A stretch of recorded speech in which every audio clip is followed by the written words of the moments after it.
What's up, everybody? Welcome to Sherdog.com. It's your man, Ant Walker.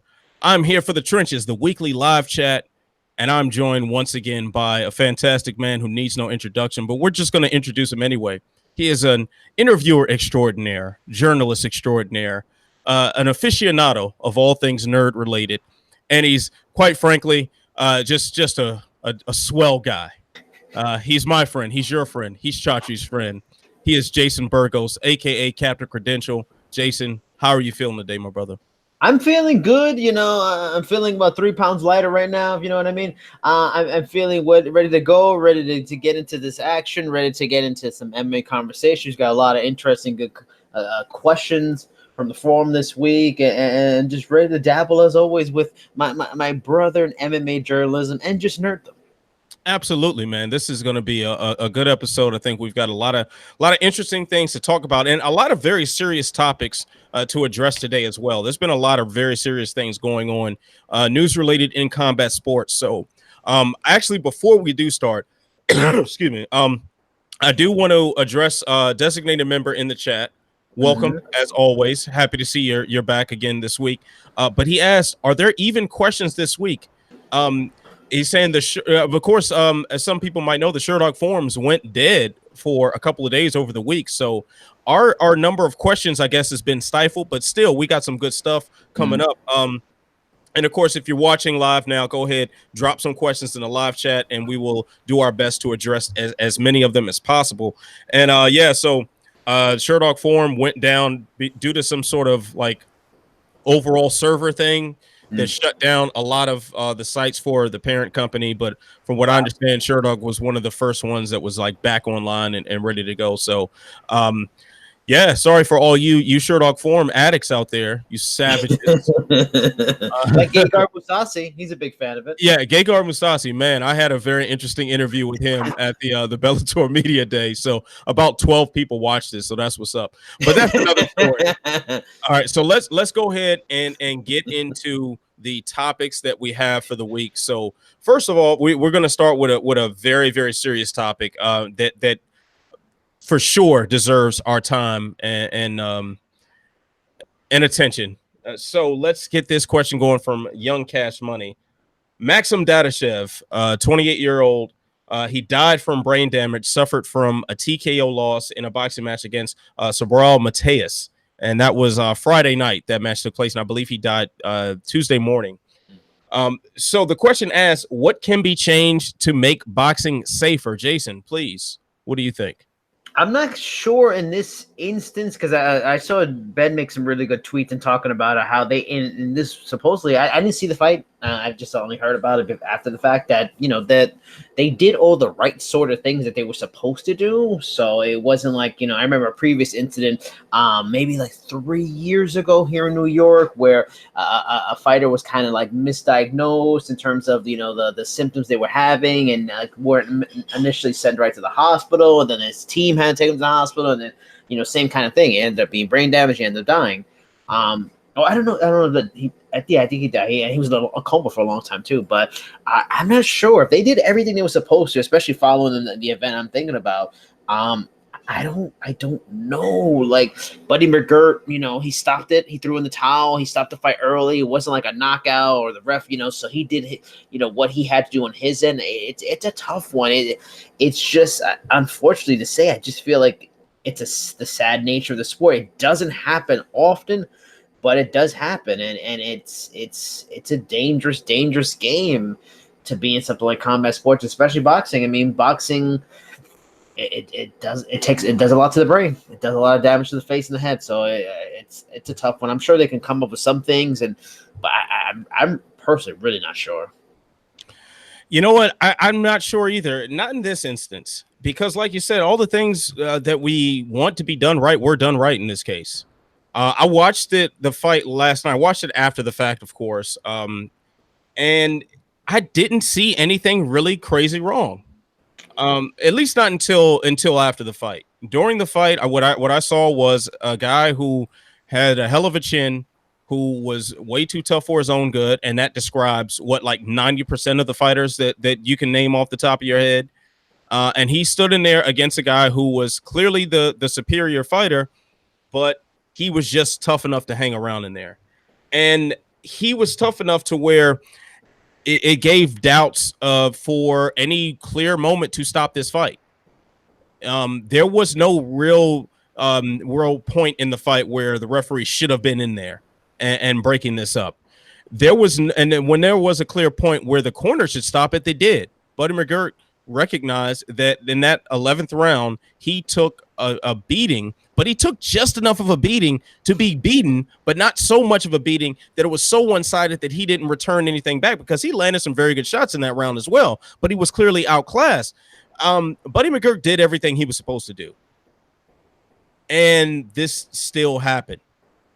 I mean, straight up and down, combat sports, boxing, kickboxing, mixed martial arts are inherently dangerous and harmful. There is nothing healthy about jumping into a cage or jumping into a ring and hitting someone in the head.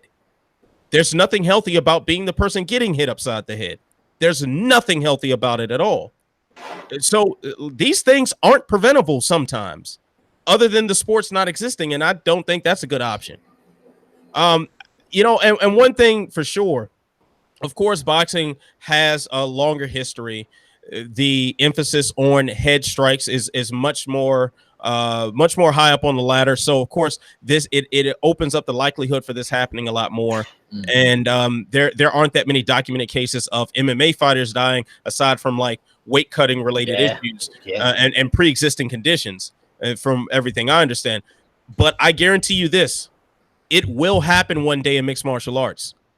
It will happen one day in the UFC. It will happen one day in Bellator. It will happen one day in PFL, and all these other promotions that we look to as the major leagues. It will happen. Someone will die in there. And that is unavoidable. When we see Gavin Tucker against Rick Glenn at UFC 215, and Gavin Tucker is returning from that savage loss that he took this weekend. But when we see a beating like that Gavin Tucker took, that can happen. The beating that CB Dalloway took in Russia with, I think Herb Dean was reffing that one, it can happen. Even we're celebrating Frankie Edgar coming up this weekend. Man, those Gray Maynard fights would have ended some other lives. There is a serious element of danger and risking one's life when you step into the ring or step into the cage. And I say all this to say, please respect the fighters. Please respect the fighters. Respect what they do. You know, I understand that, yes, certain fighters just aren't fun to watch. Yes, I know. No one is beating the door down to see Jake Shields or John Fitch or anyone else that you want to say is boring or just has a boring style or whatnot. But the alternative is getting their head knocked in. You know, I recognize that these people are people. They have families. They have lives. Dadashev had a wife and a child that no longer have the father figure in the household because the man died. You know, is your entertainment worth that? So before you decide to boo, before you decide to take to your favorite social media of choice and troll a fighter because they lost, or troll a fighter because they didn't fight exciting enough for your little punk ass, remember that people can die doing this. And no, your entertainment is not worth their life. So if you don't like it, fuck you. You know. Do you know what state the fight happened in? This was in Maryland, actually. This was the MGM Grand in the DC area. I mean, one idea came to my head, or kind of a combination of idea. I mean, we've talked about this on the show before too, probably months ago, where we threw, debate the idea of, because you have all these states. I think we were maybe talking about like the rule set changes and how different states have different rules, what like that. And I might have you maybe throw around the idea of it might be better off to have like just a federal sanctioning body to just kind of control them all, so at least there's some unification. Because like a good example is, I believe it's New Jersey does brain scans, and I remember that's how Rashad Evans had to be removed from a fight because he did a brain scan and he didn't like what they see or whatever. Same thing happened with Thiago Alves as well. Mm-hmm. and it would be good, I like that they're proactive, and it would be good if that, they just maybe instituted a lot more proactive kind of measures, nationally. It shouldn't be certain states, like every state should be forced to do this so we can avoid that. And it should be like every fighter should be having brain scans. Every fighter should be having some sort of maybe preemptive CTE testing that goes along with all of their kind of regular medicals before fight. Like, because we're still there's so much that's uncharted territory when it comes to brain damage and brain injury. But I mean, we have come a bit of a way to some understandings with the CTE and stuff like that. So there should be, those kind of things put in place, and if it costs a fight, in the end, it's to avoid, somebody dying, because I don't know, it's possible. I don't feel like or think his damage was just from the fight. I'm sure it's probably from a life of accumulated damage over time. I'm sure there was like a micro crack or a micro fracture in his skull, or something, or various things can happen, that accumulation. Maybe it'll happen from the one fight, and that's sad too, and that's the danger, that's unavoidable. But if there is a way that a lot of this stuff happens over time, and you put in those measures that can maybe cut those things, out, like early testing on cancer or whatever, what kind of things, like the similar theory, maybe you can save a few lives next time.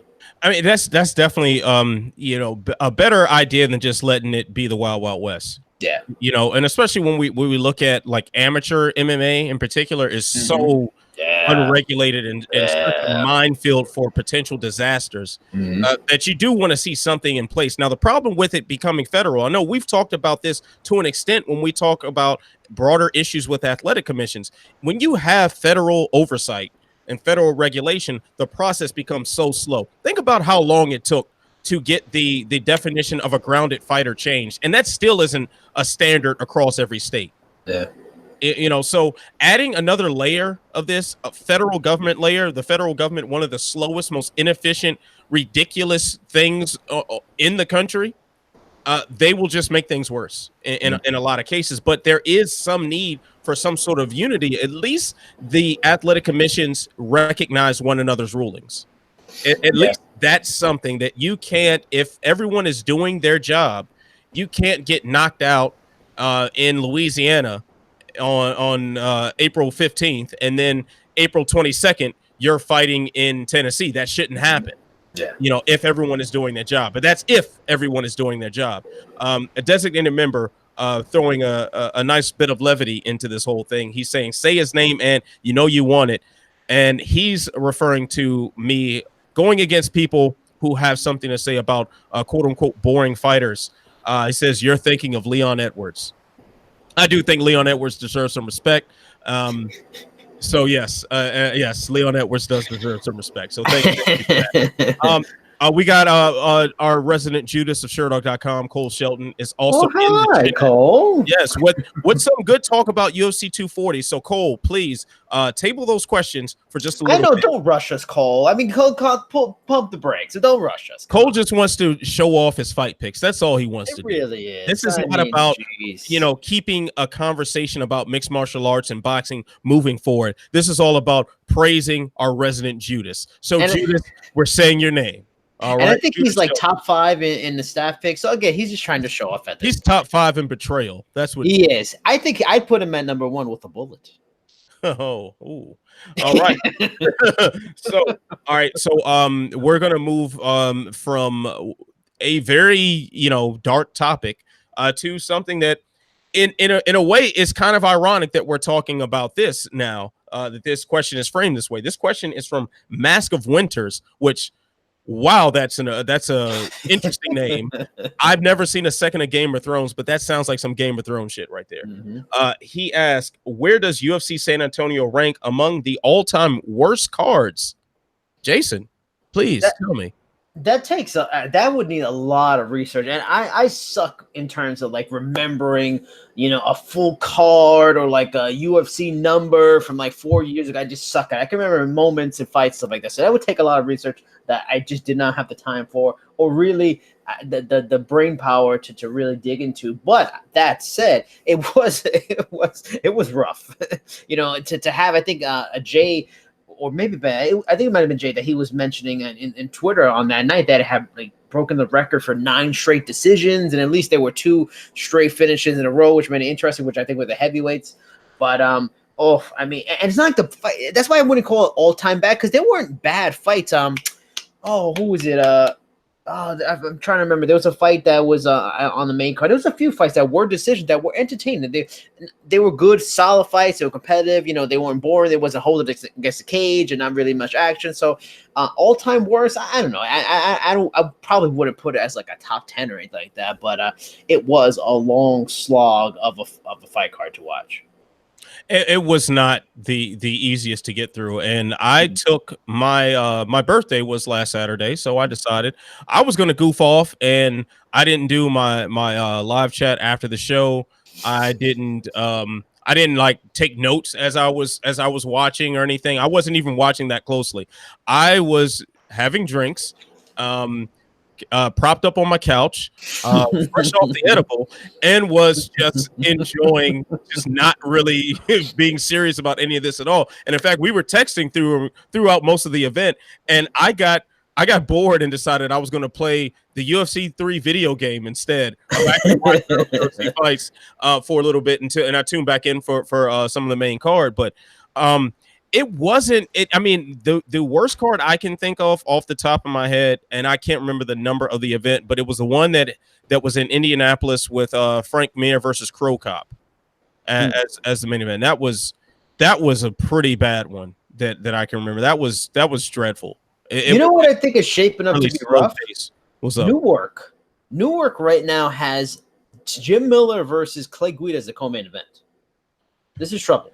Yeah, see, and as good of a fight as that could be, as much as I like those two names in the same sentence, if that's your co-main event, and the main event, Colby, I respect him a lot, very good fighter, but he's not what you would call an exciting fighter either. So he's in the main event. If he wins like Colby Covington can, that's not going to be a fireworks series. You know, that's a tough main event. I mean, that card may have issues, especially and they removed Latifi and Osimir from it, which was the fight I was looking forward to, and to take that off of the card, oh man, it's not a strong card. That fight could be. Saturday wasn't. I mean, Saturday was a good day for me to enjoy just goofing off. That I'll put it that way. I have a question for you. Yeah, what do you like more, edibles or One Championship kickboxing in 4-ounce gloves? Ooh, can I have edibles while I'm watching One Championship kickboxing with MMA gloves? Only on your birthday.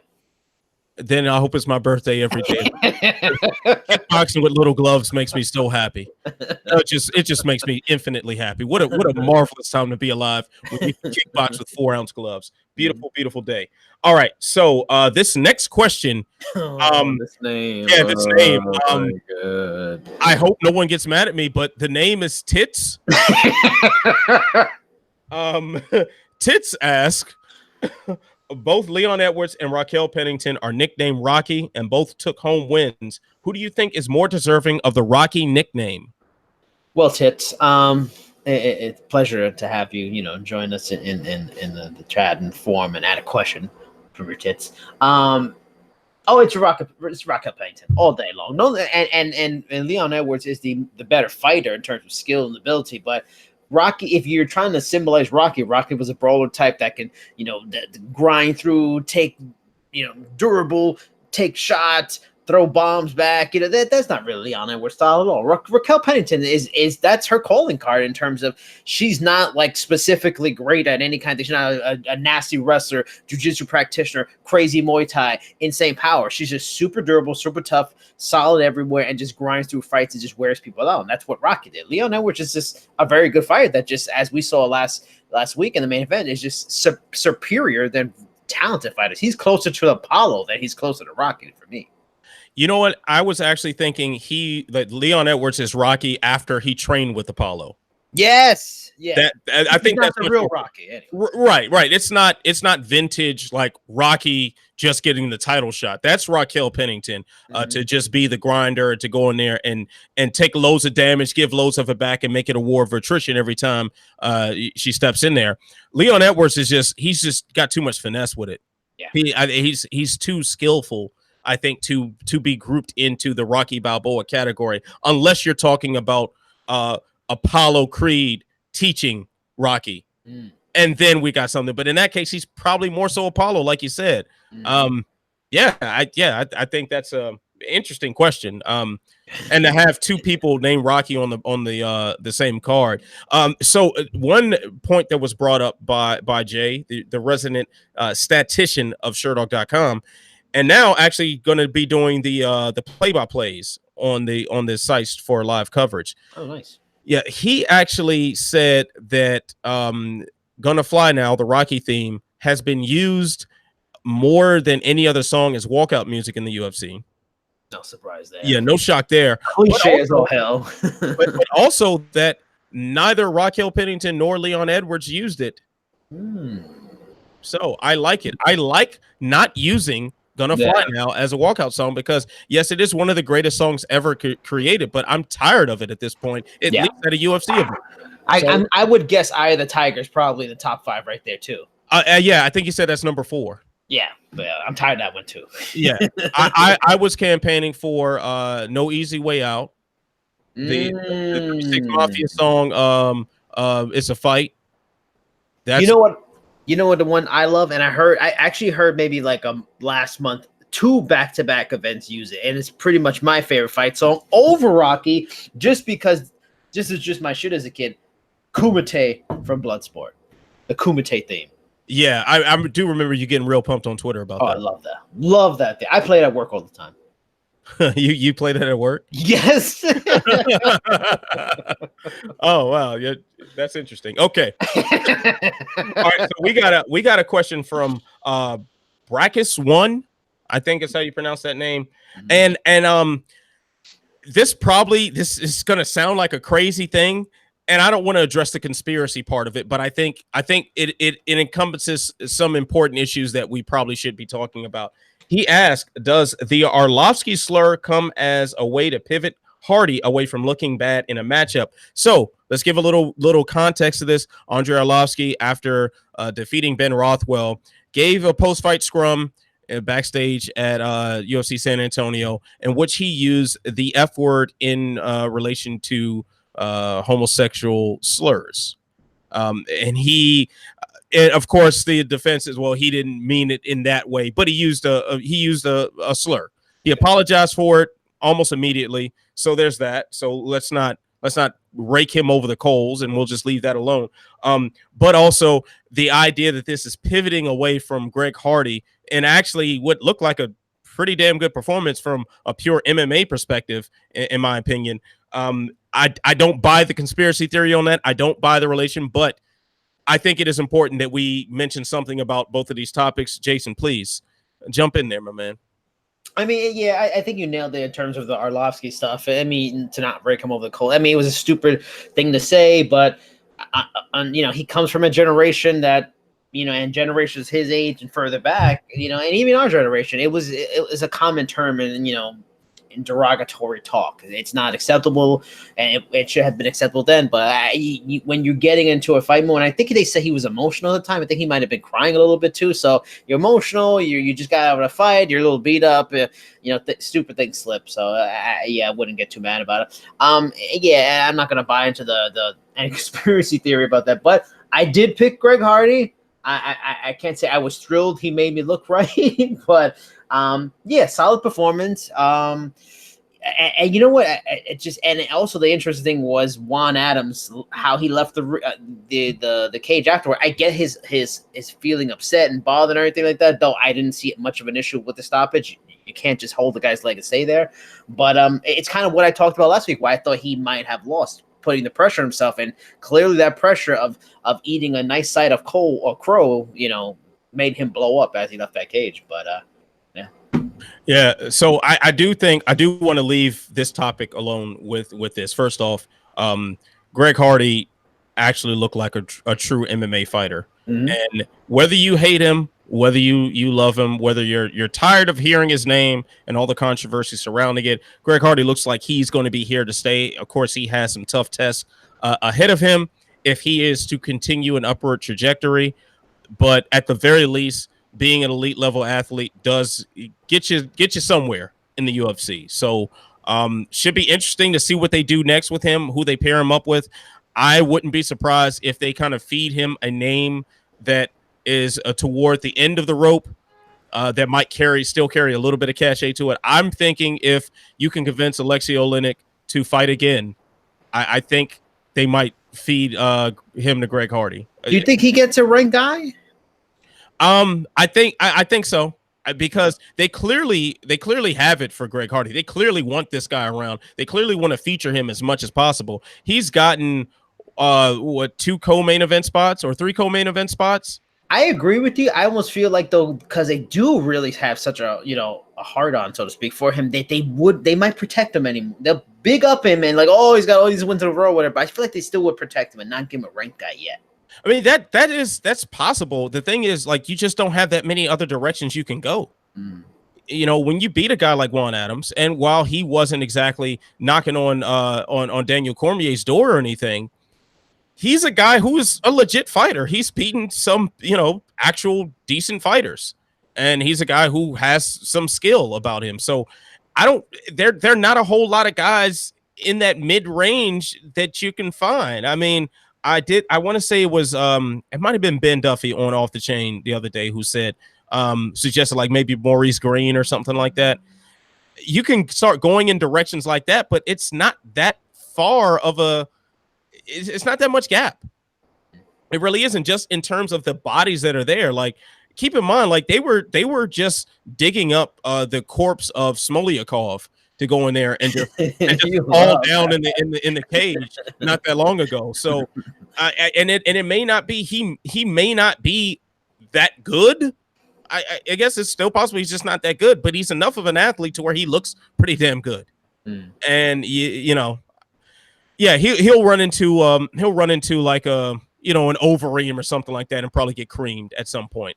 But for right now, they're probably going to feed him some guys that he can beat that might have a little name to him. So, yeah. All right. And also too, the whole Arlovsky thing. I am always amazed at the abundance of people who are ready to jump on. And I don't know if this is just in our sport.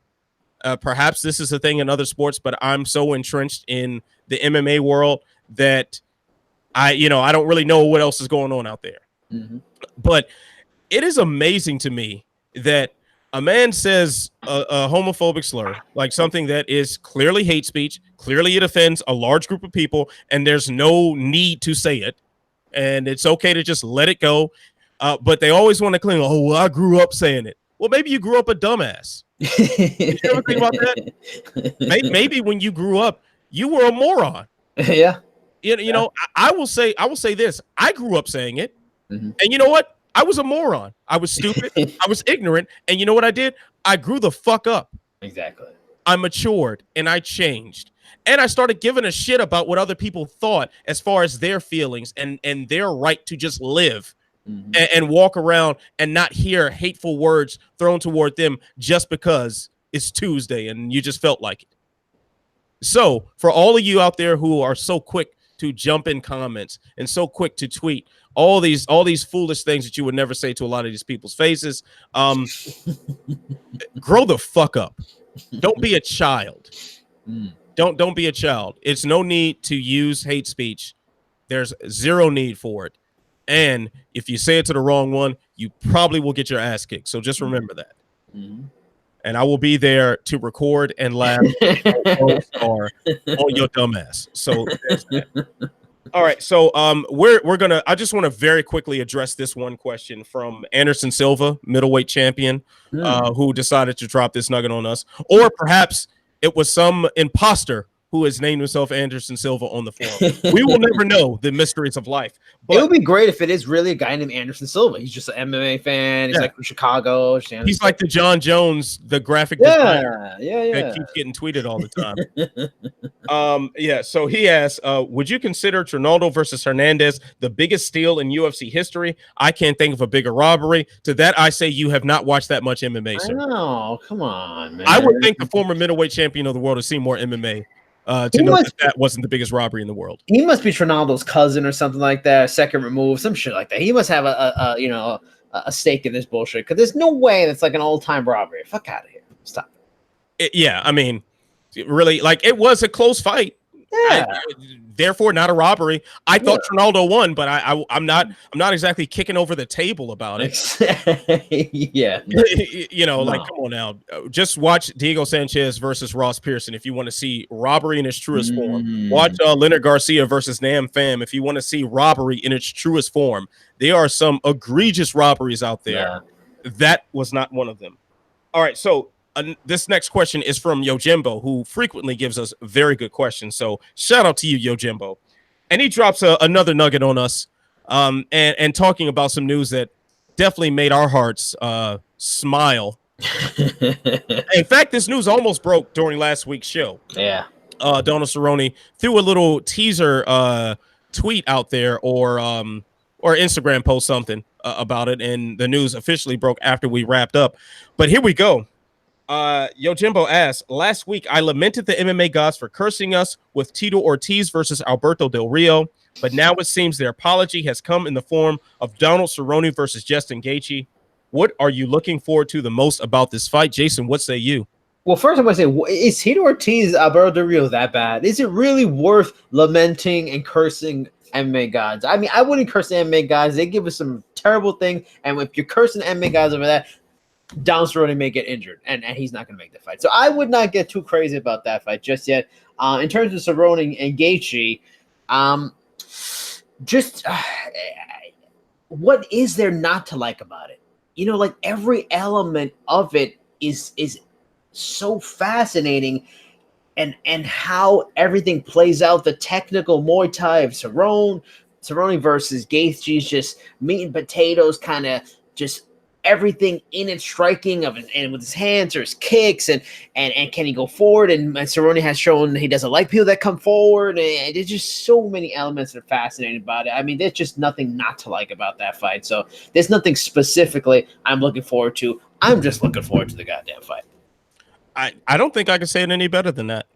Probably I just want to see two guys who are all about the action, who are technical wizards. I just and have no problem throwing that technique out the window and just getting down. Yep. I am very much looking forward to that fight. So yes, please, thank you. May I have another? Is all I have to say about that one. All right, so let's go ahead and let me jump into the chat just a second, because I see some comments piling up, and I do want to address those before we have too much of a backlog and I forget what the hell I'm going through. And let's see here. So we do have people acknowledging that, yes, heavyweight is not good at all. Therefore, there probably isn't much more distance that Greg Hardy has to travel before he runs into the true killers of the division. A designated member saying the best guy that won Adams has beat is Chris De La Roca. True. Yet still much more of a legit MMA fighter than Smoliakov. You hate Smoliakov. I don't hate the man.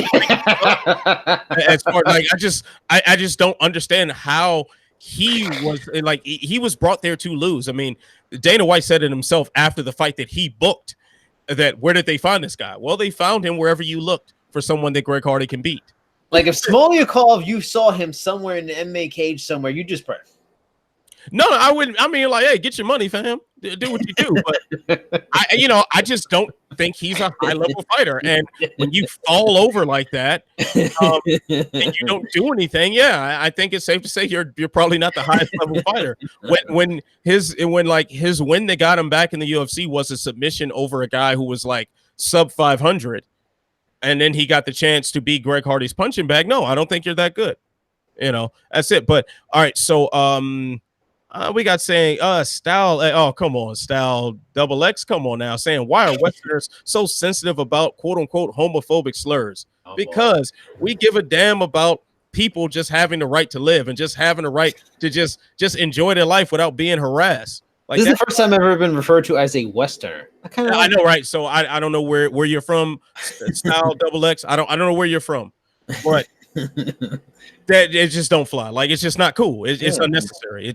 There are other ways to insult people. There are other things you can say that insult this individual and don't encompass an entire group of people that have jack shit to whatever your gripe is. Yeah, and there's so many ways he could have said that instead of using that word. Like, just it's an asshole, dickhead, schmuck, fart knocker, whatever. Yeah. And then it says, I doubt there are any gay MMA fans. Come on now. Come on, Come there's on gay now. fighters. They're gay fighters, like they're gay journalists. Like there's yes. and not to put the homie on the spot here, but But to put him on the my spot, man, yeah, but my man Dave Doyle, who's now an MMA junkie, used to be at Yahoo and MMA Fighting. Good friend of mine, great guy. He is a gay man. He didn't become an MMA journalist because he liked basketball. He became an MMA journalist because he likes MMA. There are plenty of Dave Doyles in the world that enjoy the sport and are knowledgeable and deserve to be able to go to an event and watch their favorite fighters without being concerned about slurs that personally insult them. This is not a complicated subject. This is not something that requires an expert level of intelligence. This is just requires basic humanity. And unfortunately, it seems to be a lot of basic humanity lacking. Yeah. Let's see. Designated member chime in saying people got over Cody Garbrandt using the N-word in the breath of a second. No controversy here. I do, and I unfortunately became somewhat a part of that story, when that happened. But that isn't, but still, like that was wrong. It was just afterward though, although he gave me a snarky ass answer and stonewalled me on a true response. He did talk to John Morgan later on and actually give what I thought was a decent apology of sorts or explanation to where I'm satisfied putting that to bed. I'm satisfied. That's not even a part of the conversation for me anymore. Yeah. So there should be people going to events and enjoying their fighters without worrying about whether or not some sort of hate speech is going to be targeted toward them. And then plus also, please, if you live in a glass house, you better not be throwing stones because there's a slur for everything. And I'm sure this person there's a slur they're not a fan of. So just think of it that way. If they said that to you, you probably wouldn't be a fan. Simple as that. Yeah, man. Yeah. And once again, I will add this on to the story. Do not say words if you think, unless you think you could beat up everybody that word applies to. Exactly. Because I guarantee you may drop that F word and it might be one of them F words and knock you upside your motherfucking head. Mm-hmm. I have seen that happen. And you might think twice about that, player. Mm-hmm. So go ahead, shut your mouth. Run up on Dave Doyle like that. That's a big dude, man. He'll knock your head off. Run up on him like that, see what happened to you. So yeah. All right, so let's get off of that. Now we're gonna go back to just good old fashioned fight talk. And oh my goodness. Here we go. Oh my goodness. Jason, can you do me a favor, man? Can you call your homie? Call your homie Chaudhry. All right, hold on. Yeah, call your homie Chaudhry. Tell him come down here to this front row, come get this work.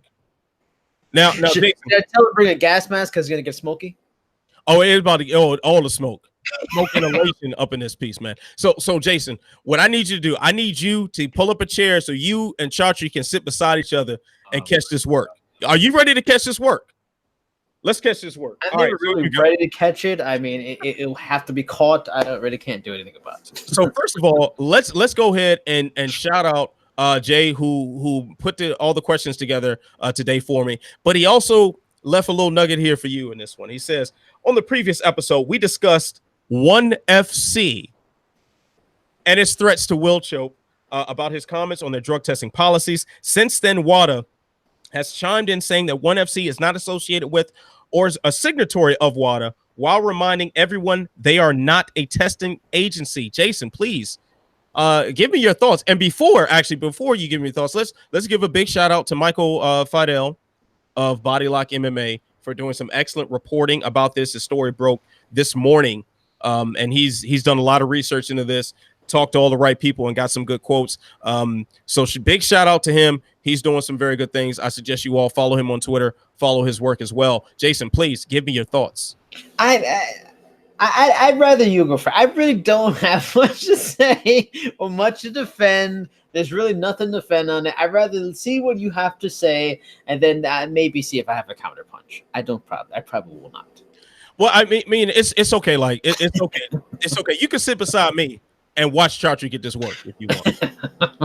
If you're my friend, go ahead. Sit beside me. I'll sit in the middle. I'll do the Max Kellerman and like the 2-5. I'll sit in the middle. By the time I'm done giving them this work, you will have slid out of frame into the darkness. All right. But yeah, I mean, I'm not really trying to rip the One Championship to shreds today so much. If I do, whatever. But here's really the problem here. Once again, this is an issue of transparency. This is an issue of smoke and mirrors. This is an issue about the so-called honor and integrity and respect that they seem to be so near and dear to, and they want to uphold and be the moral arbitrators of what is martial arts and what isn't. Come on now. Like, if you are making statements, like, first of all, you're threatening this man's livelihood with a lawsuit. You're trying to threaten this guy with legal action because he spoke something. And now the legal action that you're threatening seems to have no ground because he was telling the damn truth. According to WADA, he was telling the truth. So what are you going to sue him for telling the truth? Is that what we doing now? Because I should expect my summons in the mail. Michael Fidel should expect his summons in the mail. There's some people out there that have been saying this for quite some time. You need to be transparent and you need to be honest about something. Like, how are we supposed to trust you when this is what you do with the level of trust that you seem to expect? It was a lie. This whole WADA thing was a lie. And here's the thing about it.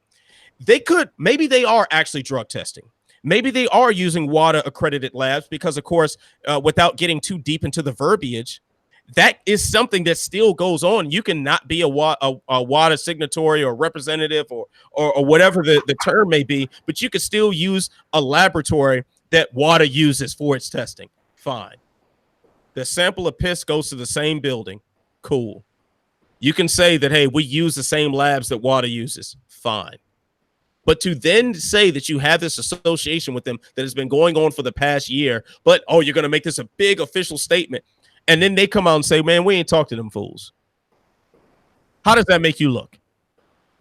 And it's not, and one thing if it's just this, because let's not forget that despite the fact that USADA is technically a third party, they do accept a big check from the UFC every year. And we've had serious questions about how they do their jobs. We were just talking about not that long ago, John Jones, his so-called pulsing issue, moving UFC 232 from Vegas to Los Angeles on less than a week's notice because they were trying to duck some regulation. So the UFC is not innocent in this case, but there is this third party level.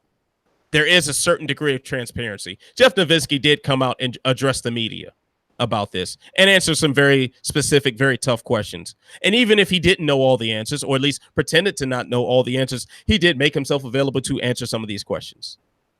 There was a level of transparency and accountability. But then when One Championship does something like this, but at the same time, they very clearly lie about their ratings and their views. They very clearly have some sort of financial issues, according to many of the independent reports done about what their books might look like. There has been zero third-party documentation, no pictures, no statements aside from fighters there or part of the promotion and whatnot about their so-called weigh-in system. So when you add this entire picture up, it just doesn't look very good. It looks like a circus.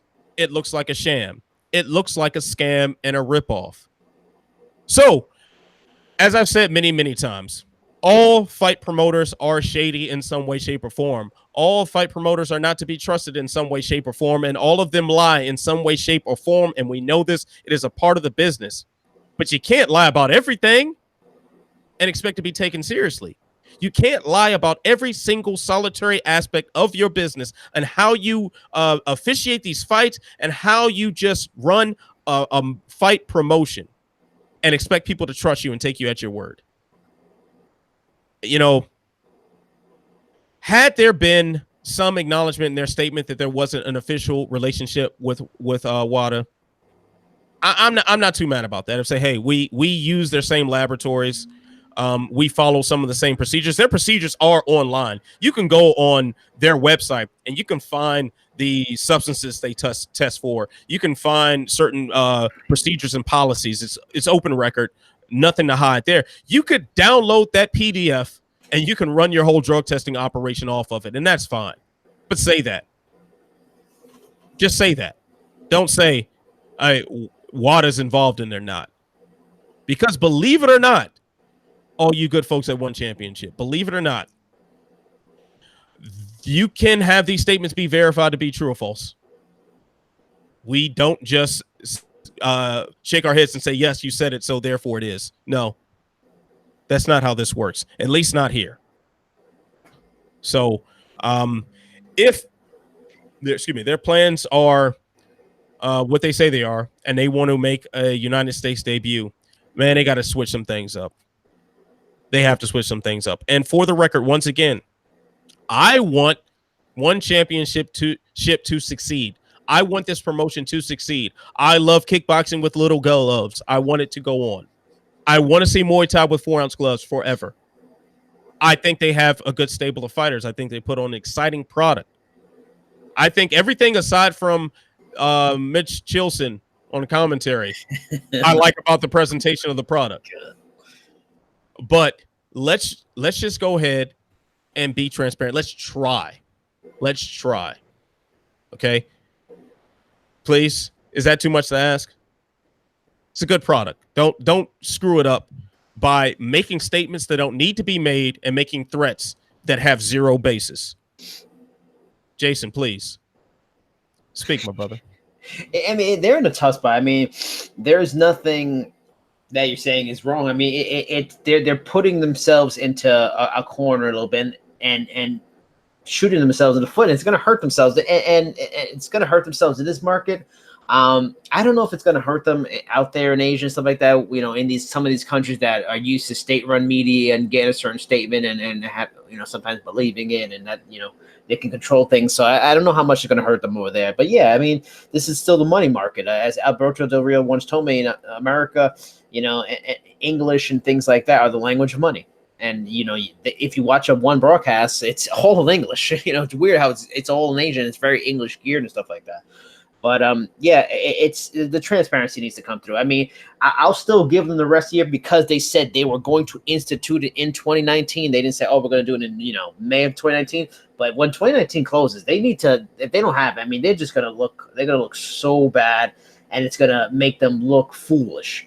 And we can't forget, and I listen, they're really building their drug plan from the ground up. There are no sanctioning bodies out there in many of these countries. There are no athletic commissions that are watching them, that are paying for these things or being the watchdog. They have to do it themselves, and they have to go, figure out how to do these third-party things and build these things. And it's not cheap. They still are, from the things I've seen, they're doing good money-wise, but they're still not the UFC yet, as far as I know. So, it's hard to afford it, but they're just they're being their worst enemy at this point. That said, the one thing I can add, and this is just from people I'm talking to, one of them being Martin Wynn, featherweight champion. He's going to be headlining the Dawn of Heroes event next Friday. I asked him some of these questions. I asked him about the weight cutting and the drug testing and the weight cutting. With the drug testing, he said he was tested in his last fight, and I think he specifically talked about his last fight, maybe previous fights, by WADA. He thought it was WADA. He said WADA officials. Maybe he was told wrong. Maybe it wasn't WADA officials. Clearly, it seems like it's not WADA officials, which makes it questionable. But he says he was drug tested 3 times leading up to his fight, and he was tested, I believe. And you have to watch the video. You have to go back and look at it. I think he said he was tested. He did the urine test day of his fight. So he was tested multiple times. He also told me about people who doubt the testing. He said that he's in the fighters, the opponents themselves. They are in the room with each other, with their teams, when they go through their drug tests. Like, they can see the being themselves. They see the whole process done. That's what he was trying to make a point. He doesn't care about the whole process as long as he knows his opponent is clean. And that's his own personal thing. We all know we want the whole thing. But the thing that scares me is just that it seems on the level, at least for the fighters, from what they're seeing, that it's on the level that's legitimate. What happens with the samples after the fact? And Michael Fidel's article brings that up, and Chope brings it up too. That's the question: are they doing it, and it's all a front, and it's to put on a good face, and then when everyone's left, the samples get tossed like that? That's the thing, and they're putting themselves in a really bad position to look shady as all hell. And I'm with you 1,000%. I want them to succeed. I hope they do well. I want to see another major promotion, but these are all the wrong things. We get it. It's tough. You're trying to build your drug system and everything from the ground up. But man, this is not the way to do it. And they could easily just say, fuck it. We're in Asia. It's not regulated. We do whatever we want. But I appreciate that they're trying to be on the level because they want to come to Europe. They want to come to the U.S. But and also, while I'm on the subject of Martin Wynn, I also throw out there too, because you had issues with the one management agency that they're starting. Oh, yes, I do. He's in it. He actually is a client of this agency. His opinion, and again, just one man's opinion, he feels it's not fighting related. He feels it's just to get fighters work outside of it. They have helped, and along with his own management agency, to get him commercials and get him things outside of it. I asked him if he'd be interested in One Studios. He's a good-looking guy. He could be a movie star. He wasn't. He's not interested in One Studios. But he felt that this is just to help fighters make more money on the side away from fighting. Again, one man's opinion, but that's what he's encountered in his own experience dealing with this particular agency. I definitely appreciate that perspective. I mean, for someone who's in it and has decided this is what the course of action he wants to follow, all power to him, and I hope he succeeds, and he's a damn good fighter. So I do, and I'm looking forward to. Did the full interview drop yet? No. I'm probably gonna just submit it to them this week, so I'm sure they'll save it for next week. Okay, yeah. So I'm looking forward to watching that entire interview, and I'm sure it'll be. I'm sure you do a great job as always in it. But I will say this though, man. I did mention this when we were talking about the agency thing. I mentioned that this was the beginning of the MMA version of the 360 deal that they have in music. And that's exactly what that sounds like. It's like, okay, these fighters are making money outside of fighting, but they got on because of fighting. So how can we get a cut of everything? And that's essentially what this is, at least for him, for his aspirations outside of the cage. You know, if you decide to sign one of those, knock yourself up, man. I'm more power to you, but I just think everybody should have a better understanding of their worth than that. You know, outside of the cage, but another story. But let's also remember too that the media was responsible for bringing down Pride. Pride's, you know, shady connections to the Yakuza and all of that stuff got reported on. It was rumored about and everything and whispered about for a long time. But when it broke to the media and they started reporting on it and they started digging into it and investigating this, that is what actually brought that organization down. So the power of media is very important. The power of truth is even more important. Be truthful. At least try. At least try. Now, and I think also, once again, we're seeing where One Championship went wrong with their Will Trope threat. You know, it's not just you have egg on your face now, like they look stupid right now. They look really stupid in this whole fiasco. But it's not just that. Now it calls into question everything about their statement. And it makes Will Trope look right about everything. One very damning allegation that he made in that was that the doctor that was testing or like worked for the lab or something like that, that he was somebody that was paid by one and he was like one of their longtime doctors or something like that. Man, it sure does give a lot of credibility to those statements now, doesn't it? If everything else he said in there was true. If Chaudhry had just given the statement that he had given in response and left it at that, we would not be talking about this anymore. Yeah, right now, it'll be me demoting you about One Championship, as always, which, by the way, petty officer credential. Just want everyone to be introduced to your new title. But still, that's all we'd be doing right now. It would be a joke. It would be fun for us to talk about this. But now you've just opened the door for more speculation. You've opened the door for us to question things and wonder what the hell are you telling the truth about? Because right now it doesn't look like much. Yeah. You know, and that's once again, it is a shame because they put on a fantastic mixed martial arts / kickboxing product. They put on exciting fights and they have great fighters under their roster right now. And it's more opportunity for fighters. If this promotion succeeds, it's more opportunity for fans to watch it. It's more opportunity for gentlemen like us to cover the sport. It opens up so many doors that are so good if One Championship succeeds. But you've got to do it the right way. Lying about everything, threatening people when they're telling the truth is not the right way to go about things. Mm-hmm. So I hope they get their shit together. I sincerely do, because I want to see kickboxing with little gloves. All right. And I want to keep talking to Chatri. I want to keep that. And Chatri might be a nice guy. Chatri probably hates me.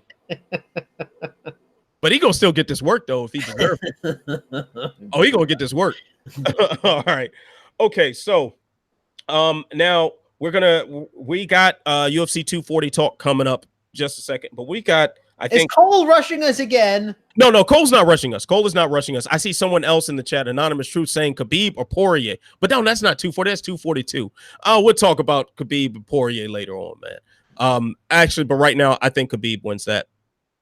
You feel differently, Jason? Are you picking Khabib off the top of your head right now? I mean, gut instinct, yeah, but I really do feel like it's a close fight. I think there's to be on a roll, your confidence sky high, to really feel in that moment. I think that's a key factor that's always got to play. And Dustin Poirier is on an absolute tear right now. That's got to factor in. I really feel like it's a pick 'em. I think if he could, be able to shut down the wrestling a little bit, or at least weather the storm early and work his striking, man, he could be a whole lot of trouble for Khabib Nurmagomedov when it comes to striking. I mean, Quinta's good, but he's not Dustin Poirier. So I mean, I think it's actually a closer fight than some people might think. I'm kind of leaning that way too. I think Khabib gets it done, but I don't think it's going to be the easiest day at the office. Yeah, I agree. I'm very curious as to whether or not my opinion changes as the fight gets closer. Mm-hmm. The more time I have to kind of tape study, the more time I have to think about it and see what it plays out.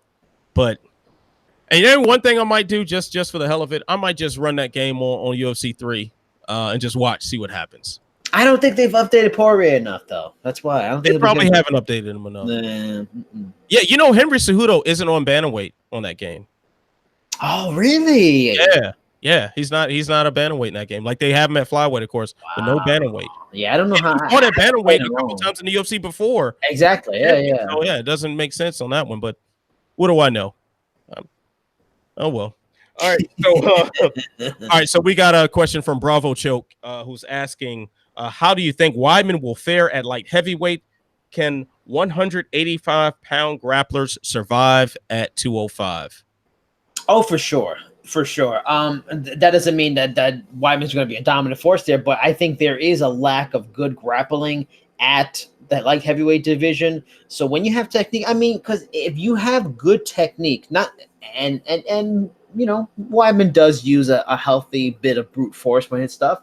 But if you have good technique, we've seen, a guy like Daniel Cormier, you can toss somebody that's like 60 pounds heavier than you. Not everybody's Daniel Cormier, I get that, but technique does matter. That's what Brazilian Jiu-Jitsu is all about, and many grappling arts. So I think he could do very well. I mean, the guy to me for a long time has been too big for that weight class. I think he's been hurting himself, and he should have did this 2 or 3 years ago. So I'm curious to see him healthier, maybe putting on a little bit more muscle, because he was always a strong mother effer at middleweight. So to go against some 205ers, healthier, stronger, not sap, using his wrestling, using his grinding, I think he can.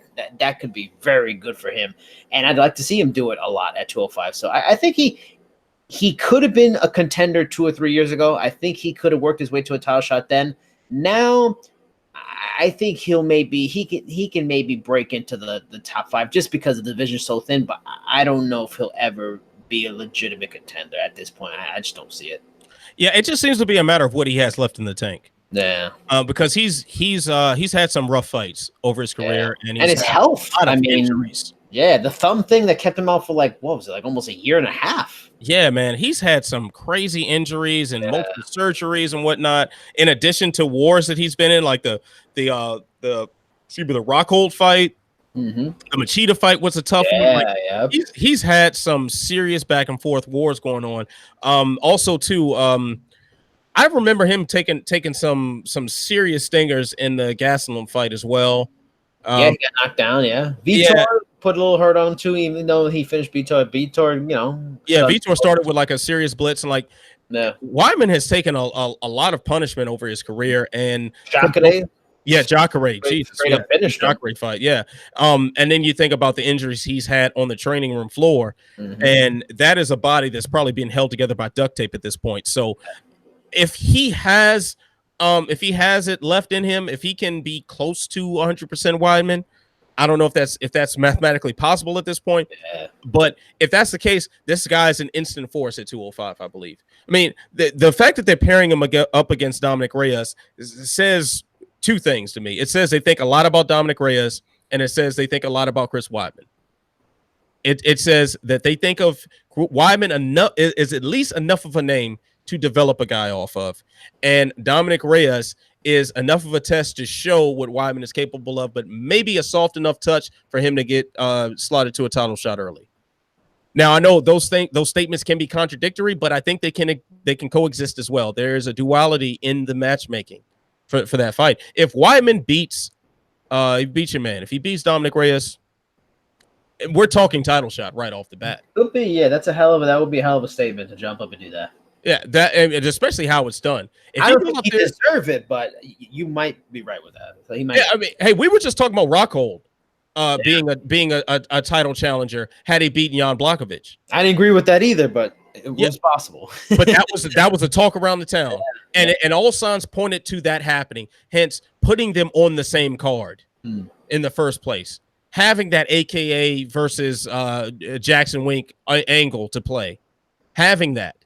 In the first place, like that was there, it was sitting right there. It just Rockhold couldn't capitalize on it, and I think you can set that same thing up with Chris Weidman. And let's not forget too that Chris Weidman has somewhat of a history with John Jones. Like they've gone back and forth on Twitter a couple times about fighting one another. There was during the UFC 151 debacle, Chris Weidman was one of the guys who immediately stepped up and said, I will take Dan Henderson's place. And this was before he fought Anderson Silva.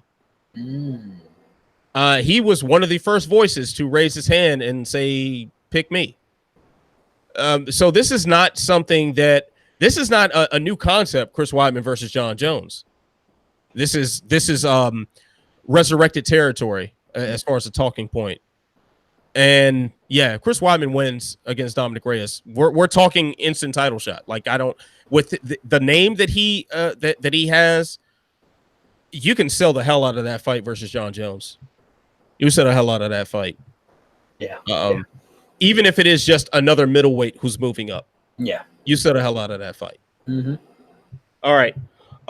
So we're gonna take a question from Robbie here. And then we'll just get into some of the UFC 240 talk. And let me scroll up because I know I've got UFC 240 comments that I have not addressed because I've been on my rampage all this show, man. Just me standing on the soapbox this whole show. What about the poll? Do you want to get to that too? Oh, I forgot we got a poll. Yeah. Go ahead with the poll, man. Slack. Jay, he mentioned in the poll question for this week was, like Manny Pacquiao, which fighter could remain elite after they turned 40? Because Manny Pacquiao, for anyone that missed it, though, it doesn't seem like many people did miss it at this point, won another championship by defeating Keith Thurman, who was 30 years old, 29-0 at 40 years old, which is, spectacular performance for a guy that's 40 years old. The answers were Khabib Nurmagomedov, who is 30 years old, John Jones, who's 32 years old, Kamaru Usman, who's 32, Cejudo, also 32, and Conor McGregor, who's 31. Or you could have put other. The leading vote getter was Khabib Nurmagomedov at 37%. The second highest vote getter was John Jones with 31%. Number 3, not showing a lot of respect to Usman, Cejudo, and McGregor, was other at 12%, and then a three-way tie for Usman, Cejudo, and McGregor at 6% each, respectively. I mean, Khabib number one. I mean, he's a dominant force, of course, but I guess maybe when you look at a guy like Amaya, who's still pretty relevant now with just grappling, I guess Khabib, Khabib would definitely be a guy who has old man strength, even when he's like 50 years old. Yeah, that's true. So maybe with that grappling, he could still maybe be. I mean, look what John Fitch did against Rory McDonald. You know, if you have that kind of level of grappling, you got a shot. That is a very good point. I didn't even think about it that way. I was just mainly thinking about Khabib being kind of open about flirting with retirement. Yeah, and he's in a hell of a division. That's a tough division to get old in. Yeah, like him at 40 years old, competing with the best of the best at 155. That's not something I have a lot of confidence in, because I don't think any 40-year-old, even if you are Khabib Nurmagomedov, survives at 155. At 40, he may be able to compete in that 165 division. Yeah, I mean, yeah, that's the weight cut's also a big factor for him. But if the 165-pound division actually starts up, yes, that makes some sense. But still, you're 40 years old. Exactly. You know, if you go up to 170, hey, now you're older and smaller. Yeah. So, you know, that doesn't sound too good either. That's not the best of combinations. If off the top of my head with that list, I'm probably going to go with John Jones. Yeah, especially goes to heavyweight. Yeah, exactly. So it breathes new life in him going up to heavyweight. Then on top of that, he's so head and shoulders above just about everybody else that as the skill gap closes, he's still ahead of everybody else. Yeah, and that's what made Manny Pacquiao special. Same kind of situation. Yeah, like Pacquiao is still faster than just about everybody. Yep. He still has a lot of pop in his hands. Like, so where he was blowing everyone away, 10 years ago or 12 years ago, whatever the case was, now he just beat you in a decision, but he still beats you. Yep. So I see John Jones being able to do that. And then also, too, you think about, granted, he hasn't necessarily treated his body with the most respect over the years, judging by his recreational activities, but he's also had a lot of time off, a lot of time to not be in the cage taking damage. And apparently earlier in his career, he didn't really train either. So it wasn't like he was in the training room taking damage. So you're talking about him at, was he 31 years old, I think? 32. Or 32? Doesn't it feel like he's 35 at this point? Doesn't it feel like he's been around for forever? I can't believe he's 32 only. He's had enough events in his life to be 45. Yeah, seriously. And John Jones, for real, has had a lot of life thrown in his face in the past years. So let's not forget, man, beyond the suspensions and the court cases and the criminal record that he's developed and all sorts of stuff going on, his mom passed. Yeah, you know, his mom had been suffering with diabetes for years and years, and she finally succumbed to that. So, like, this guy's lived a life. He's lived a hell of a life in the past several years.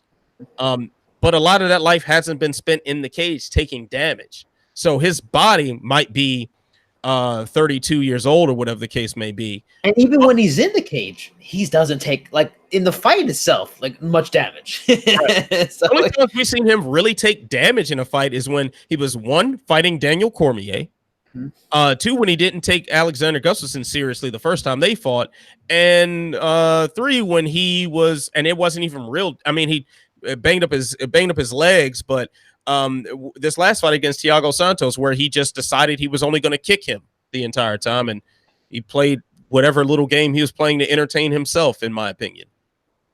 So, yeah, I think John Jones is the guy that lasts just because he has done all the wrong things to preserve his body. I guess we'll put it that way. All right, so let's go ahead and jump into a little bit of UFC 240 talk. I'm going to address this question that Cole Sheldon asked us earlier in the chat. He asked, have there been fight nights better than UFC 240? For example, last year's Calgary card with Dustin Poirier, Eddie Alvarez, Jose Aldo, Jeremy Stevens, Joanna Jacek, and Tisha Torres. And he says, I know there has been more. So he's asking if there's fight nights that are better than pay-per-views? Better than this particular pay-per-view.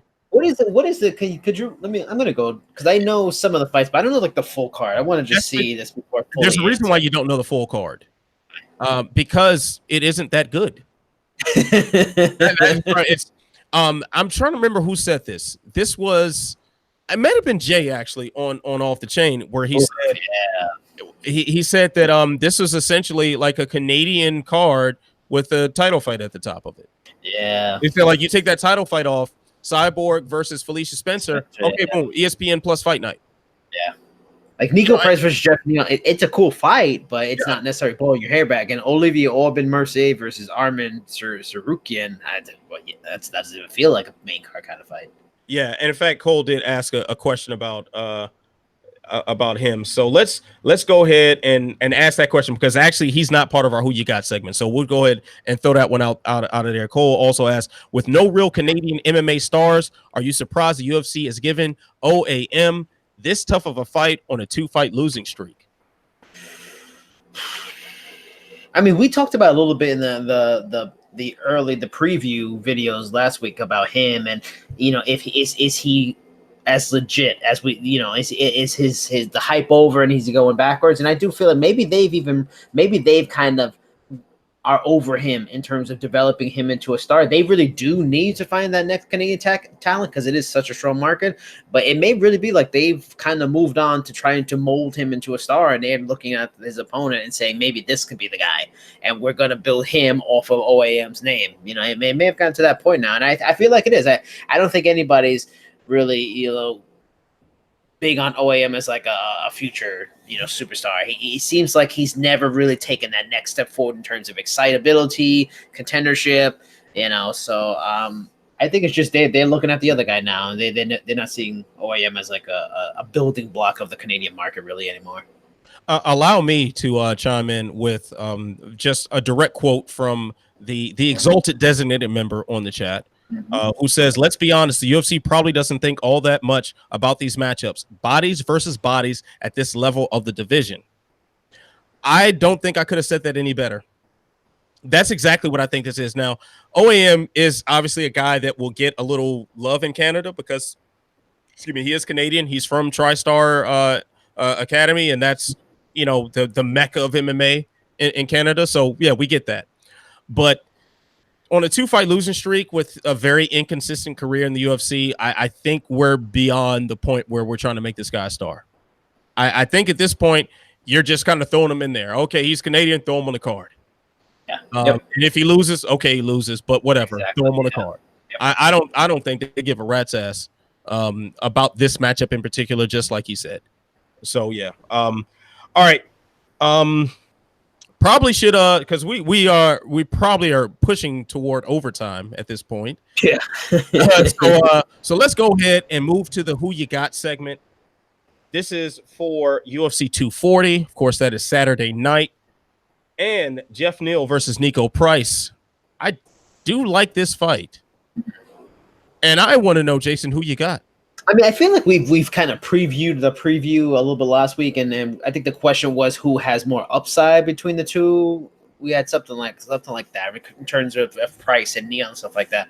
But I mean, I'm going Jeff Neal. I brought up the story last week what Frank Camacho told me about like the rush hour reference and his hand speed, and he seems to have more of the upside. Like Nico Price, he's a good fighter. But I feel like maybe he's kind of at his ceiling. He could grow. He could get better. But I feel like we've seen the best version of him yet. I feel like Jeff Neal is still a fighter that's growing, is already talented and good now. He's a pretty fair, big favorite with the -340. So a lot of people are maybe seeing the same thing. So, yeah, I'm definitely going to go with Jeff Neal in this one. Yeah, I'm with you. Jeff Neal is my pick for this fight. And we got into this in the preview section. You can find that on Bennett with the preview article written by Tom Feely that went live on Sherdog.com today. But I guess I'll reiterate a couple of points. Nico Price does have a very impressive record. However, you look at the way some of those fights went, and very, very difficult to replicate some of those results. The Danny Brown knockout was an anomaly, to say the least, as spectacular as it was. The Tim Means knockout, he got his head caved in, many times before that one shot landed that put Tim Means lights out. I don't think you're going to have those chances against Jeff Neal. I think he's just too sound in what he does. I think I think his game is just so dialed in at this point. And yes, he's still a developing fighter, but I think Nico Price will be part of his development. I think Jeff Neal wins, and I think he wins big. Yeah, one more element too to add on to you, like in terms of Neo fighter, and another Frank Camacho funny story that he was talking about to me, that he felt not only did Jeff Neal beat him, but his team beat him, because Jeff Neal's corner yelling out like, "Oh, do this, do like we trained," to the point where they kind of knew Frank Camacho's game plan. They had scouted him so well, he didn't have any answers. That's another reason why he got mad. He didn't know what to do. He wasn't faster. He couldn't, his game plan, what they were already prepared for. So not only is he a good fighter, he seemed to have a really strong camp behind him that's really helping to develop him into the talent he is now. Yeah, and just on a personal note too, Jeff Neal, if I'm not mistaken, is a waiter in Dallas. Really? I think he's a waiter at a steakhouse, I believe, in Dallas. And that's what he does when he's not fighting. And as far as I know, he's still doing this job even after winning that knockout of the night bonus, or performance of the night bonus, after the head kick on Camacho. And as a guy who was a food service worker, I was a server and a bartender for many, many years. It is, man, I gotta give a little root for Jeff Neal, man. I gotta go ahead, put journalistic integrity aside and win one for the bartenders. All right, so let's move on from that. Chris Cyborg, former featherweight champion. Still feels crazy to say former featherweight champion, Chris Cyborg. But she is going to fight Invicta's last featherweight champion, Felicia Spencer. Jason, please tell me who you got. This line is fascinating to me because I'll plead ignorance in terms of Felicia Spencer, that I don't have a huge wealth of knowledge of her. It's tough to watch everything in Invicta. I don't get to enough, but I have read enough that I believe the hype, and I'm surprised by that Cyborg being a minus 600 favorite. I just feel something funny could happen here. I still think Cyborg will win, but I think it'll be a very competitive fight. I think it'll be closer, and I'm very curious how Cyborg comes back mentally from her fight with Amanda Nunes. Not only did she lose, she got fucking trounced, and that's shocking for someone like her who's had utter dominance, utter success for, what, a decade now? I mean, going back to Elite XC and stuff like that, like just a top fighter who hasn't even really been touched, barely, to go in there and just get mauled by someone who was probably smaller. I'm curious what it does for her confidence. Does she come back confident? What is her hunger level? She's not a champion anymore. She doesn't have those responsibilities. Is she as hungry as she needs to be? All those kind of things. So I feel like it's interesting elements to make at a closer fight that people may think. I'm still going to pick Cyborg, but I'm really actually looking forward to this fight as much as any way to see if maybe Felicia Spencer really surprises some people. You know what? As exciting as that would be, I don't think we see that. I think we see Chris Cyborg do what she normally does, and that's destroy people that are put in front of her. I believe that she's going to come out so extra motivated because this is the last fight on her deal with the UFC. Very true. Final fight in her contract. We've talked about this a lot, about the possibility of her leaving to go to Bellator. She's teased, going into boxing and doing so many things, and she's always kind of had this contentious relationship with the UFC. And her only real leverage is to win this fight. Yeah, that's her only real leverage. I just don't think Felicia Spencer has what it takes to defeat Cyborg, because in order to defeat Cyborg, you've got to be very sharp on your striking one way or another. You have to be an Amanda Nunes on your striking. You've got to be a Holly Holm to survive. To survive against Chris Cyborg. You've got to be a world champion caliber boxer to survive against Chris Cyborg. And you've got to have some of the most devastating power this side of yourself in Amanda Nunes if you're Chris Cyborg. I don't think Felicia Spencer has that. Her best bet is to get this fight on the ground, but do you want to risk that takedown attempt, Jason? You want to shoot in on Cyborg and see what happens to you? Do you think you'll remain conscious enough to chain into another takedown? I don't see that happening. I don't think, like, Megan Anderson, as highly touted as she was coming into the UFC, and as much promise as she still has, I believe, and as athletically gifted as she is, that was almost a gift for Spencer, style-wise. But you're not going to get Chris Cyborg down that easily. It just doesn't happen that way. Matt Wells of the Slip and Dip podcast, he jumped into the chat. The homie Matt Wells, always a pleasure to interact with that man. But he says getting over his UFC San Antonio hangover. He's still getting over the UFC San Antonio hangover, I'm sure. He says Spencer is going to get demolished. Just watched her open workouts, and yeah, if she doesn't get it to the ground quickly, it's going to be ugly. Matt Wells said it, so you know it's right. Oh. And that's because Matt Wells agreed with me. So I mean, you already know it's deeply flawed already. You know what? Let's not even start your only shit. Matt Hunter officer credential.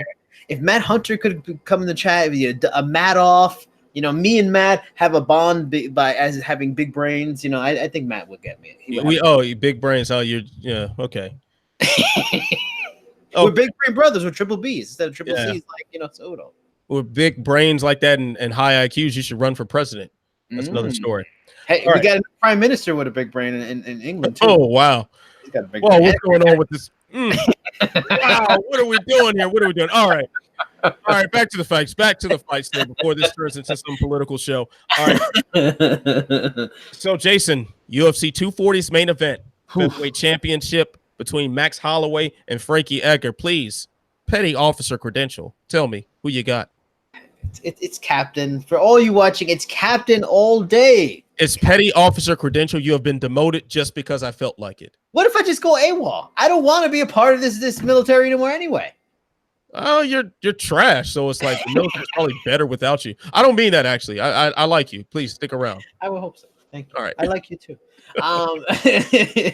I'm excited about this fight. It's so weird to see plus 325 next to Frankie Edgar's name. And it's not like it's not warranted. Max Holloway is just that good. And Frankie Edgar is getting long in the tooth, which I always love to throw that term around. But just plus 325 for Frankie Edgar, that's time for you. Very fascinated by this fight. We talked a good bit about it last week. Really interested to see how Max Holloway comes back from just no disrespect to Max Holloway, an ass whooping by Dustin Poirier. I mean, he really got it taken to him in that fight. How do you recover from that? The psyche and the confidence is once it gets shaken, it's not always easy to come back from. This seems like a fight to rebuild that confidence real quick. Style matchup wise, I think it's a good matchup for Max Holloway. He uses his range well. Frankie Edgar's not a power puncher, so he can stand there and fight like Max Holloway. It's just a question of Max Holloway, deal with takedowns, which I feel like I would have loved to have seen this fight 4 years ago.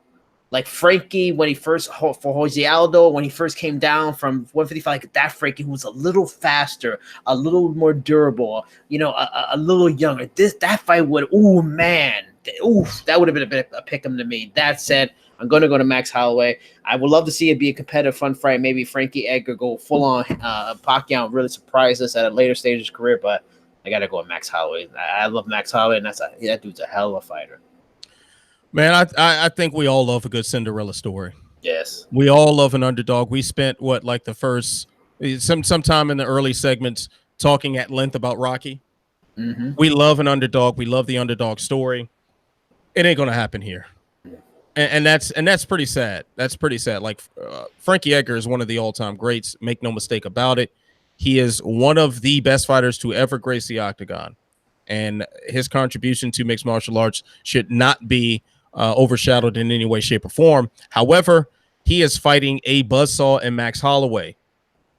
Like you said, the Frankie Edgar of old. I would love to see. So good. I would love to see that. The Frankie Edgar that should have fought Conor McGregor. Yes. Fighting this Max Holloway. I would love to see it. The one and only thing that gives me pause about this is the damage that Max Holloway took very recently against Dustin Poirier. That's it. That fight was in April? Yeah, that wasn't that long ago. Yeah. Because I was actually I was upstate for my mom's birthday. Her birthday's in April. It was in April. Yep.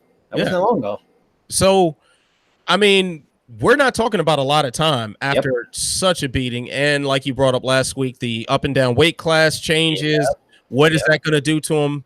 I don't think that's going to be as much of a factor because I do think his body was ill prepared for 155 for the Poirier fight. That's another story. Yeah, man, I think Frankie Edgar is going to lose here, and it's probably going to be ugly to watch. And I hate to say it, and I'd love for him to take in some of that Manny Pacquiao mojo and do something miraculous. Oof, that'd be a hell of a story. Oh, it would be. Man. It would be, but my intelligent functioning tells me otherwise. You have a big brain too. I do have a big That's why you have that big hat to put on the big brain. I actually have the big hat on because my hair is out of control. Yeah, the hair is just all over the place, man. So I was like, man, let me put this hat on. And I got my Black Panther Party hat on. I'm feeling revolutionary today. I'm feeling real revolutionary today. Is that why you went on One Championship? It's the hat, right? It's the hat. I don't know. I just felt it. Today. I don't know why. I do have a One Championship T-shirt, actually. Really? Yeah, I do. Oh my God! Well, they gave it to me. So wear it next week, please. I should have wore it this week. Missed opportunity. It was. Man. Can we start the show over and I just change shirts? That would have been full heel turn. Cause oh wow, Anthony's really getting on the one bit. Oh no, he's not. He's not full heel turn. It would have been so good. It's trash. All right. So yeah, man, I say that Max Holloway retains his title, and we're probably gonna not like ourselves very much for watching. Yeah. All right, Jason. So it looks like it's over with. No preview questions. Oh no, there are preview questions. Yes, there are. Man. Oh wow. Cause see, I gotta scroll the page down. I'm just looking at this one page. You don't know how to use a mouse? Well, come on. I actually don't have a mouse for this computer. It's a touch screen, so I just it's a touch screen. I got a touch screen too. I know how to mouse. Yeah, okay. I got a middle finger too. Matt Wells. That damn hat. In the chat, he says, one loves giving out shirts. They gave me a polo. It's actually super nice, and I wear it all the time. Very nice. See how nice they are. Matt writes here. Nice they are. Yeah, I have a coffee mug from them as well. Damn. So, yeah. They need to come to New York. I want some free shit. They gave me free shit, so yeah, they'll probably give you a car.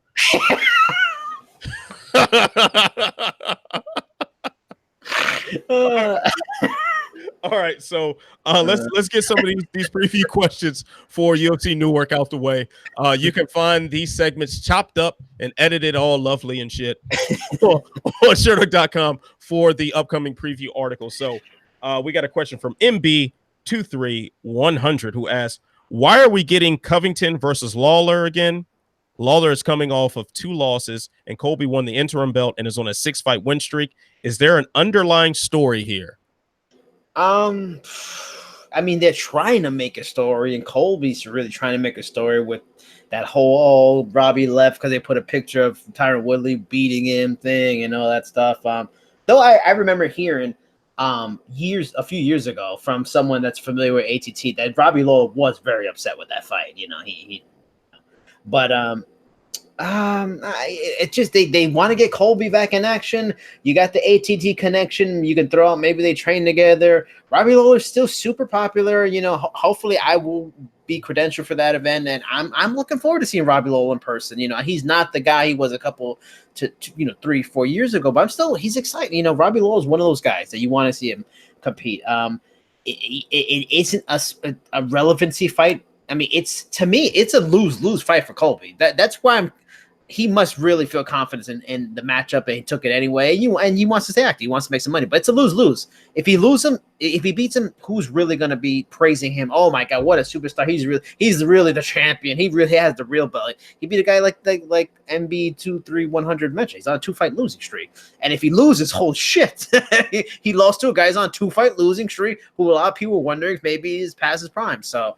I think it's just, you mentioned it a few questions ago. Bodies making a matchup. They had to make a main event. Lawler's popular. Covington needs to fight. He's a champion in the main event, sort of. It just, whatever works.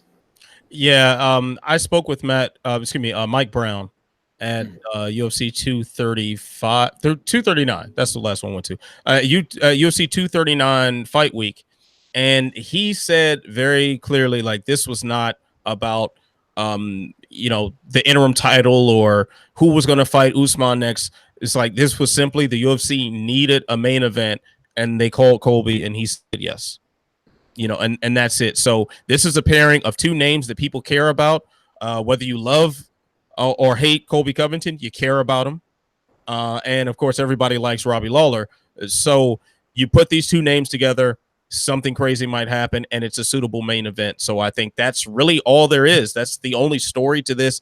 It just sucks for Colby Covington that while this man should be fighting for the undisputed title, and he should have fought for the undisputed title quite some time ago, that now he has such a rough stylistic matchup in front of him that very, very well could just derail his hopes for getting that title shot. So if you want to put your tinfoil hat on right now, go right ahead and do so.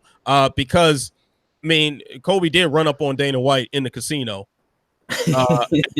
recording it, and and it got taken down and whatnot. And also, once again, shout out to Matt Wells for being the one who captured that Instagram stream and went on and preserved it for the rest of the good humanity of MMA Twitter. So if you want to ride the conspiracy wave, you can say that, hey, this is the UFC saying, hey, we don't like the way you've been operating, and you got to do this before you get something that you should have gotten already. I just think it's simply because they needed bodies to fill up the schedule, and this is how it boiled down to. Okay, Jason. Icons collide. Jim Miller and Clay Guida are set to face off at UFC on ESPN 5. Are either still main card worthy? I feel like the winner of this should be get the title of main card worthy still, because I mean I think that the fight will decide that. They've kind of gone the way of prelim names that bring gravitas to like an ESPN Plus or ESPN prelims portion of an event. They're still very good fighters. They're Clay Guida is beloved.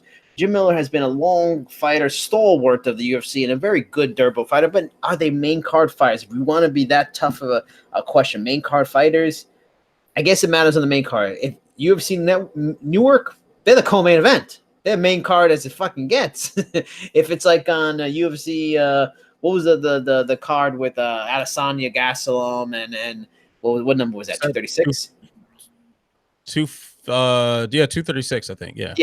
236. No, they're prelims. They may be early prelims. It matters on the card. It matters on the bodies needed. On this one, they're main card mother effers at co-main event. Good for you guys. I'm not sure whether they're main card worthy necessarily, but their names are. Diego Sanchez was on the main card the last pay-per-view. He's not, by any stretch of the imagination, still at the top of the heap in the welterweight division. So I think they're there because their names attract some attention. And once again, we got a very busy schedule.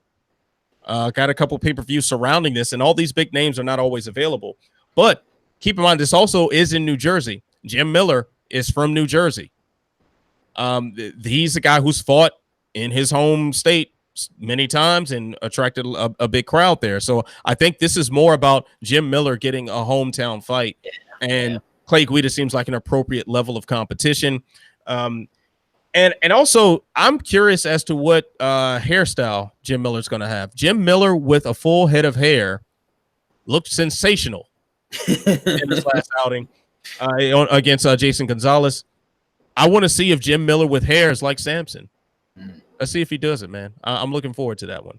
But, yeah, I can understand if anyone is not exactly thrilled with this being the co-main event, but there are other factors to consider here. Main one being that Jim Miller is from New Jersey and the fight's in New Jersey. So I guess the UFC just said, why not on that? All right. Neto BJJ is 30 and Nasrat Haqparast.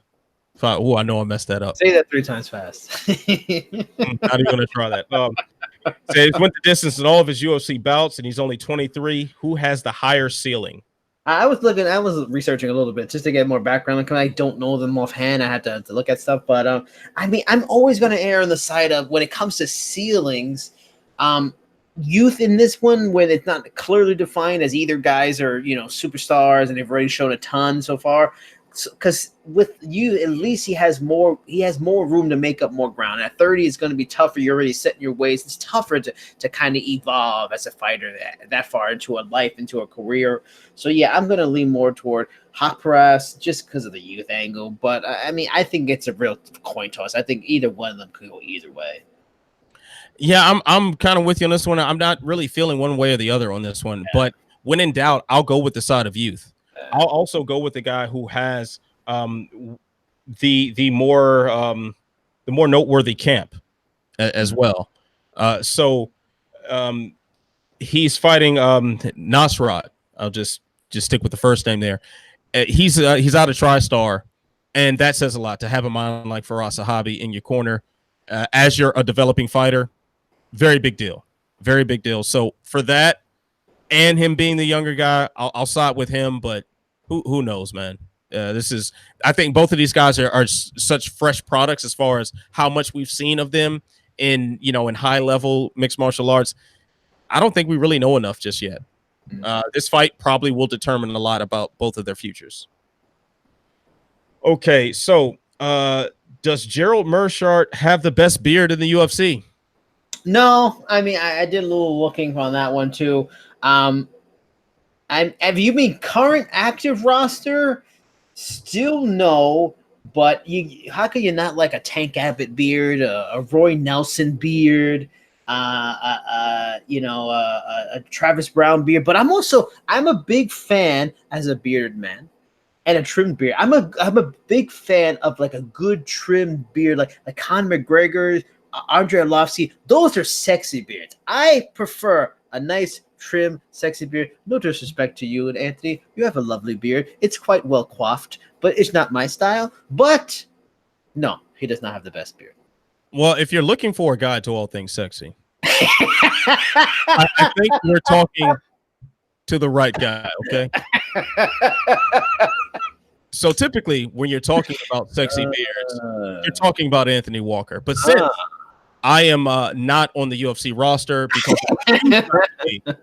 I choose not to be. Oh, you turned down the offers. A media member instead. You've ghosted them when they've called. I ghosted Dana White when he called. Yeah. All right. Okay. And Sean Shelby won't even answer his calls at all. Wow. Full on like Spider-Man Nick Fury, just won't even. Just full on. Wow. Nader, I'll answer the phone sometimes. We'll talk. Okay, he's nice. Yeah. It's the accent, right? Yeah. We get along. But still. I think the best beard in MMA, and I know he alters it from time to time.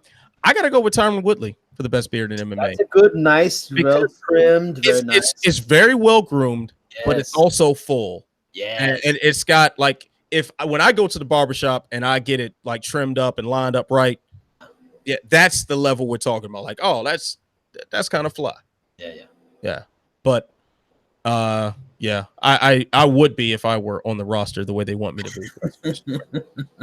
Okay. Prudent or unwise move by Dong Hyung Mei to change his stage name. That's crazy. I was like, wait, because I saw the Dong Hyun, I was like, no, that's not Kim, right? And then I looked up, he's got like the picture I found, like a new hairdo. It really matches his name of the maestro. I mean, I don't know how much he cares about personal branding, but when you've branded yourself and had a fairly good and successful career at the highest level, to change your name, man, damn, it really does set you back. I don't know. Maybe he's got something going on back home. He's Korean, right? Maybe he's got something going on in Korea, that's bigger and better, and a new name is just going to work more. But branding is big in this world. Branding. And when you fuck up the branding on something that's a product that is respectable and successful, not a good idea. You know what? I don't think there's anything as bad as when Hector Lombard changed his name to, was it Show Eater or Show Weather? Or what? I never knew which one what it was, but it just sucked. Yeah. It just really sucked. And then Rory McDonald with his weird name changes, it went from like the Water Boy to Aries to the Red King. Mm-hmm. I was never a fan of Brendan Schaub going from the hybrid to Big Brown. It's like, dude, you're not even like brown skin. Like, like you have black hair. Like there's nothing brown about it. Big Brown has weird connotations. Yeah, it like sounds like big shit. That's what it sounds like. Like It's like on like Mr. Brown on Reservoir Dogs. Like it's like, oh, I'm Mr. Shit. That's what that sounds like. So I wasn't a fan of that. But shout out to Brendan Schaub though. He's a nice dude. He's a nice guy. I personally like him. He's a nice dude. But yeah, I wasn't a fan of that name change. So it like really Hector Lombard is the all-time worst. You got to go really low for me to dislike your name change after Show Eater or Show Weather or whatever it was. So yeah, Maestro ain't too bad. All right. Yeah, and the hair kind of matches that. Okay, last one. Will Kennedy Nswiku plant the Nigerian flag firmly in 205-pound contendership? Why is the region producing so much talent? See this, and I've talked about this already. This is getting a little ridiculous to me. This guy, was he even born in Nigeria? Did he even live in Nigeria? Like this is getting weird. This is like, is Stipe Miocic putting Poland on the map? No. When people talk about Stipe, they're thinking about Cleveland. Is like, I don't get that. Like for someone like Francis Ngannou, who grew up there, Adesanya, who was born there, then migrated away. Fine. Kennedy, he was born in Nigeria. How long did he live there? Because it's weird. I'm not sure how long he lived there. Yeah, like it's just a weird like say Martin Nguyen that I just interviewed. He lived most of his life in Australia. Yeah, he's from Vietnamese background. He uses Vietnam and his like, his marketing and stuff like that. One uses it, but when I look at him, when I hear him, I think, I'm Australian, an Asian Australian. So it's a weird thing. I don't know if that's really putting Nigeria on the map. I know you have roots there, but he's probably, he can probably plant his flag at 205. Is he planting the Nigerian flag at 205? I'm not sure. But that said, in a lot of poor countries in the world where people have to strive to get a meal, there's talent there. Manny Pacquiao, we're talking about that. A lot of talent. There's talent there if it can be mined and nurtured. And we're seeing it. That's what's cool about one. We're seeing some of those poor countries and like Singapore, Malaysia, where Ong Song's from. Damn, I forgot the name. But these poor countries coming up with talent that are legit and good if they could get nurtured. They have the background, the training. And I remember watching an episode of Vice News, and they had a story where I don't know if it was Nigeria, but it was a well-known African country. It might have been Democratic Republic of the Congo, something like that. That they had like their own kind of wrestling art, like a grappling art.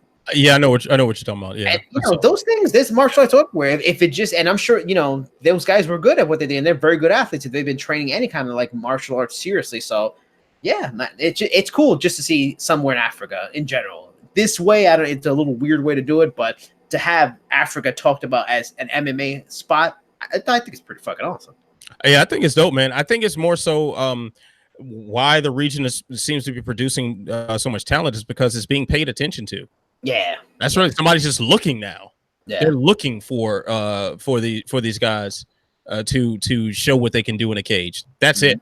The talent has been there. The talent has always been there. We've seen other sports go to Africa to find talent. I growing up in the DC area, remember very clearly when Manute Bol was 7'7". Yep. And I forget what exact country he came from and what the name of his tribe and stuff was, but it was like this a whole tribe of guys that were like over 7 feet tall, and they found the tallest one there, and they said, "Hey, we're going to teach you how to play basketball, and we're going to pay you a lot of money." And this man knew a lick about basketball. They taught him just enough to where he could stand under the paint and get rebounds and lay up. And then you have like an Akeem Olajuwon that's straight up from Africa, legit.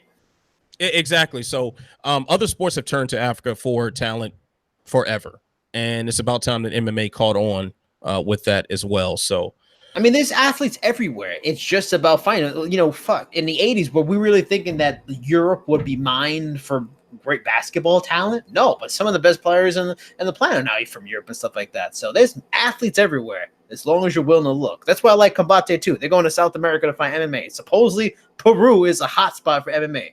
Hopefully, we'll see soon in Africa too. Yeah, exactly. So pay attention to the regions, and the talent will develop. Mm-hmm. All right, so Jason, that actually will do it for the trenches this week. Can you tell the good folks where they can find you and your work? As always, Cheap Seats Chat on Twitter and on Instagram. I actually had a very busy week, and I may have another interview coming out this week. This week, I already had 2 stories on this past Tuesday's Contender Series, which was an interview with Jordan Williams, who unfortunately did not get the contract, though Dana White would have given him the contract if he won and felt he won, supposedly, which is unfortunate, but bittersweet for Jordan. Very cool guy. Great story on having type 1 diabetes, how he deals with it, all that kind of stuff. Great background. Also interviewed, and that was one of my last written articles, Billy Quarantello. He did get a contract. He won the opening fight, I think, on the card. Good story of him. His background comes from Lewistown, New York, and how he got into the sport. He was on the Ultimate Fighter, and then been away, rebuilding to this moment, and it worked out. He got a contract. He's got to be in the UFC now. And then I have 3 stories right now on PFL 5, which is tomorrow night. One with headliner Chris Wade. Fun story. We got to talk about our suffering as Mets fans and Knicks fans. We talked a little bit of Game of Thrones and Stranger Things. That was fun. Also talked to Alex Gilpin. He was in the main event of PFL 1 against Lance Palmer. That was a cool conversation. And talked to Steven Seiler, who was a finalist last year.